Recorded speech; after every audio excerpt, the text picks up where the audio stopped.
Books of the Bible, Old Testament and New Testament.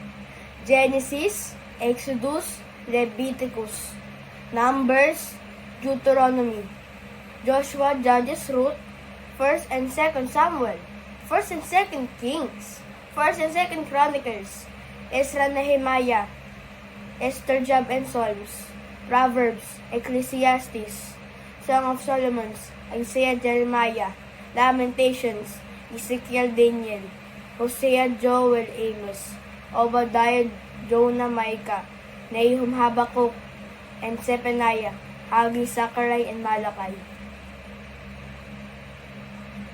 New Testament: Matthew, Mark, Luke, and John, Acts, Romans, 1st and 2nd Corinthians, Galatians, Ephesians, Philippians, Colossians, 1st and 2nd Thessalonians, 1st and 2nd Timothy, Titus, Philemon, Hebrews, James, 1st and 2nd Peter, 1st and 2nd John, 3rd John, Jude, and Revelations. Books of the Bible.